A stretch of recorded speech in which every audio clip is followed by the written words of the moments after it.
आज का दिन न सिर्फ महाराष्ट्र के लिए बल्कि पूरे देश के राजनीतिक इतिहास के लिए एक दर्दनाक अध्याय बन गया है। आज सुबह 28 जनवरी 2026 की घोषणा ने राजनीतिक गलियारों को झकझोर कर रख दिया। महाराष्ट्र के डेप्यूटी चीफ मिनिस्टर और एक दर्जन वर्षों से राज्य राजनीति के अनुभवी खिलाड़ी अजित पवार का अचानक अकस्मात निधन एक विमान दुर्घटना में हो गया है।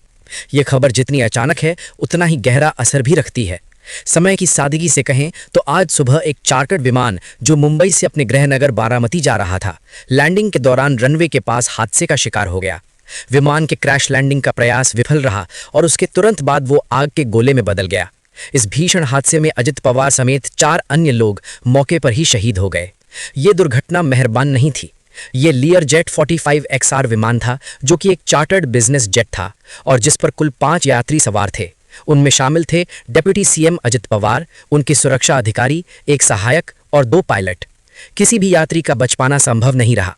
डीजीसीए यानी नागरिक उड्डयन महानिदेशालय की प्रारंभिक पुष्टि में यह बात कही गई है कि बोर्ड पर कोई भी जीवित नहीं बचा। जैसे ही दुर्घटना की खबर आई, राजधानी से लेकर महाराष्ट्र के छोटे बड़े शहरों तक एक शोक की लहर दौड़ गई।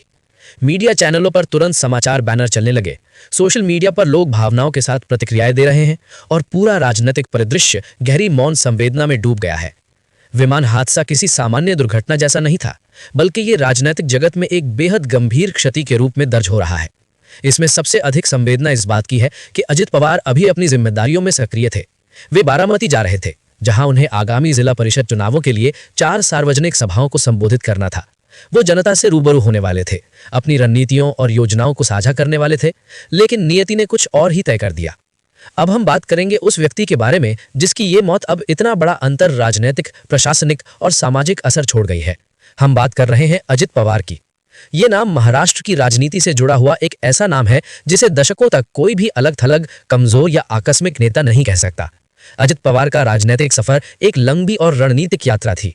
जैसे ही वे राजनीति में आए, वे सिर्फ सत्ता की ओर नहीं बढ़े, बल्कि उन्होंने अपने आसपास के राजनीतिक नेटवर्क, जन समर्थन और प्रशासनिक अनुभव को भी मजबूत किया। वे एक ऐसे व्यक्ति थे जिन्होंने सहकारी आंदोलन, ग्रामीण राजनीति, वित्तीय मामलों, बजट प्रबंधन और सत्ता गठबंधन, इन सभी क्षेत्रों में गहरी पकड़ बनाई। उनका जन्म 22 जुलाई 1959 को महाराष्ट्र के अहमदनगर जिले के देवलाली प्रावरा में हुआ था।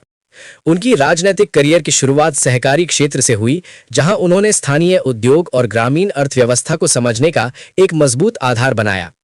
आगे चलकर वे विधानसभा में बारामती से लगातार कई बार चुने गए और एक लंबी अवधि तक विधायक के रूप में सेवा करते रहे। उनका राजनीतिक सफर हमेशा सरल नहीं रहा। बड़ी विपरीत स्थितियों, सत्ता विरोधी पलड़ों और गुंथल गठबंधनों के बावजूद भी वे निरंतर राजनीति में मजबूती बनाए रख सके। जब आज महाराष्ट्र और पूरे देश की राजनीति उनके निधन की पुष्टि की खबर सुन रही है, तब एक सवाल स्वाभाविक रूप से उठता है कि भारत और महाराष्ट्र के राजनीतिक तंत्र में उनके जाने का क्या प्रभाव पड़ेगा। इस सवाल का जवाब आसान नहीं है, लेकिन उसके कई पहलू हैं।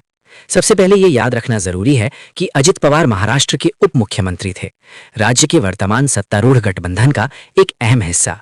उनका इस्तीफा या अनुपस्थिति सरकार की कार्यशीलता में एक बड़ा अंतर डालती, लेकिन उनकी मृत्यु, जो अचानक और दुखद है, उससे कहीं अधिक व्यापक प्रभाव पड़ता है। राज्य सरकार के भीतर भागीदारी, कैबिनेट की रणनीतियां और राजनीतिक समीकरण अब बदलने की प्रक्रिया में है। उनके निधन के बाद राजनीतिक विश्लेषक ये कह रहे हैं कि ये सिर्फ एक नेता की मृत्यु नहीं है, बल्कि महाराष्ट्र की राजनीति में एक गहरी अनिश्चितता की शुरुआत है। महाराष्ट्र की सत्ता व्यवस्था पहले से ही कई गठबंधन के बीच जारी है। शिंदे फडणवीस गठबंधन, विभिन्न पार्टी मंत्रियों का सम्मिलन और एक गतिशील राजनीतिक समीकरण। अब उसके मॉडल को फिर से जांचने की चुनौती सामने है। एक और महत्वपूर्ण बिंदु है उनकी पारिवारिक विरासत और व्यक्तिगत राजनीति। अजित पवार एनसीपी के संस्थापक शरद पवार के भतीजे थे और ये राजनीतिक परिवार महाराष्ट्र के लिए कई दशकों से राजनीतिक शक्ति का एक केंद्र रहा है। उनका राजनीतिक दृष्टिकोण कभी विवादित रहा, कभी विवादों से घिरा, लेकिन ये कहना भी गलत नहीं होगा कि वे अपने समर्थकों और जनता के बीच एक महत्वपूर्ण राजनीतिक पहचान बनाए रखे। उनकी मौत का प्रभाव सिर्फ सत्ता संतुलन पर नहीं पड़ा, ये महाराष्ट्र के ग्रामीण और शहरी वोटर के दिलो दिमाग पर भी गहरा असर डाल रहा है। भले ही किसी ने उनसे राजनीतिक मतभेद रखे हों, उनकी राजनीतिक उपस्थिति एक ऐसी शक्ति थी जिसे नकार पाना आसान नहीं था। उनके नागरिक रूप में किसानों, ग्रामीण समुदायों, सहकारी संगठनों और स्थानीय प्रशासन के साथ एक गहरा संबंध रहा है, जिसने उन्हें सिर्फ एक नेता न रखकर महाराष्ट्र के राजनीतिक मानचित्र में एक संस्था जैसा स्थान दिया। अब ये समझना भी आवश्यक है कि उनके निधन के तुरंत बाद राज्य और केंद्र के कई वरिष्ठ नेताओं ने अपनी प्रतिक्रियाएं दी। प्रधानमंत्री नरेंद्र मोदी ने स्पष्ट रूप से कहा कि उन्हें उनके जन सेवा के लिए गहरा दुख है और उन्होंने उनके परिवार को समर्थन दिया। कई अन्य नेताओं ने भी राजनीतिक मतभेदों को पीछे रखकर उनके कामों को श्रद्धांजलि दी। अफसोस की बात यह भी है कि अजित पवार का निधन केवल राजनीतिक जगत तक सीमित नहीं रहा।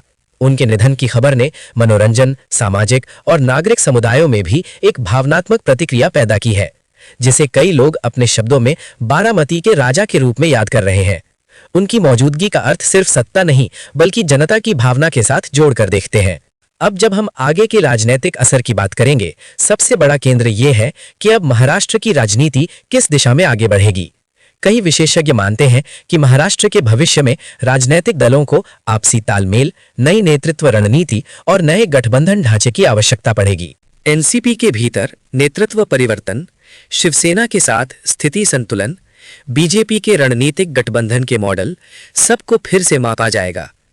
इसी तरह आने वाले जिला पंचायत चुनाव और स्थानीय निकाय चुनावों में राजनीतिक कथा विशुद्ध रूप से लोक लुभावनवाद से हटकर कल्याण और नेतृत्व क्षमता की दिशा में जाएगी। ये परिवर्तन की एक बड़ी चुनौती बनेगा।